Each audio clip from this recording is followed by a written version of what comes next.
আবারও রেসিজমের শিকার হলেন মাদ্রিদ তারকা ভিনিসিয়াস জুনিয়র। কিন্তু বারবার ভিনিসিয়াসের সঙ্গেই এমনটা কেন করা হচ্ছে? দোষটা কার? প্রতিপক্ষ সমর্থকদের নাকি ভিনিসিয়াসের নিজের? চলুন তো সেসব প্রশ্নের উত্তরই খোঁজা যাক। বর্তমান সময়ে কপালে বোধহয় সুখ কোনোভাবেই সয় না রিয়াল মাদ্রিদের। ওসাসুনার বিপক্ষে বিতর্কিত ম্যাচ ড্র করেছে মাদ্রিদ, আর এই ড্রয়ে লা লিগার রেসে কঠিন সমীকরণের সামনে পড়ল কার্লো আনচেলত্তির দল। তবে এসব ছাপিয়ে ওসাসুনা দর্শকরা গতকালকের ম্যাচে যা করেছেন সেটা রিয়াল ফুটবলার ভিনিসিয়াস জুনিয়র এবং তার ভক্তদের জন্য বেশ বিব্রতিকর। কেননা ওসাসুনার মাঠে আরও একবার রেসিজমের শিকার যে হলেন সাম্বা তারকা ভিনিসিয়াস।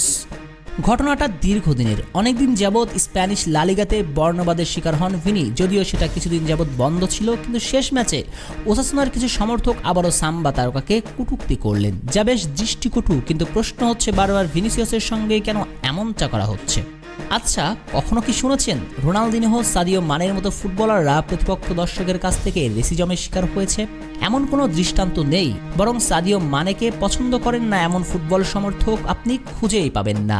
বরং পুরো পৃথিবী পছন্দ করে সাদিও মানেকে। আরেক ব্রাজিলিয়ান ও বার্সেলোনা কিংবদন্তি রোনালদিনহো তো প্রতিপক্ষ দর্শকের কাছে ভালোবাসার এক নাম ছিলেন। ডিয়েগো মারাদোনার পরে দ্বিতীয় বার্সেলোনা ফুটবলার হিসেবে রিয়াল মাদ্রিদ সমর্থকরা দাঁড়িয়ে সম্মান জানিয়েছিলেন দিনহোকে। কিন্তু ভিনিসিয়াস জুনিয়র কেন প্রতিপক্ষ দর্শকের কাছে দুধধ্বনি শুনছেন?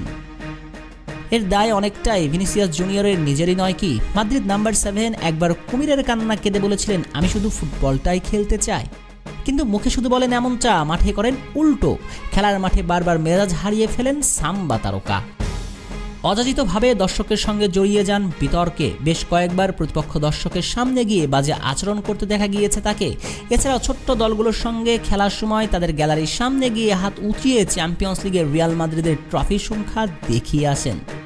শুধু দর্শকদেরই নয়, প্রতিপক্ষ খেলোয়াড়দের সঙ্গেও অযাচিত আচরণ করতে দেখা যায় সাম্বা তারকাকে।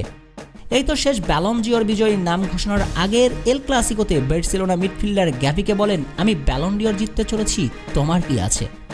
অথচ সে ব্যালন ডিওর তিনি জিতে নেননি। অহংকারীকে তো স্বয়ং সৃষ্টিকর্তাও পছন্দ করেন না।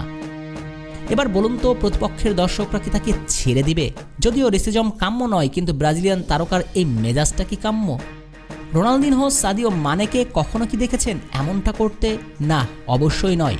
সঙ্গত কারণে দিনহো, সাদিও মানেরা পান প্রতিপক্ষের কাছে সম্মান আর ভালোবাসা, যেটা ভিনিসিয়াস জুনিয়রের কপালেই জোটে না। রেসিজমের বিপক্ষে সবার সোচ্চার থাকা উচিত, তবে ভিনিসিয়াসের আচরণও সংযুক্ত রাখা দরকার বই কি। দায় ভিনিসিয়াস জুনিয়রের নিজেরও আছে।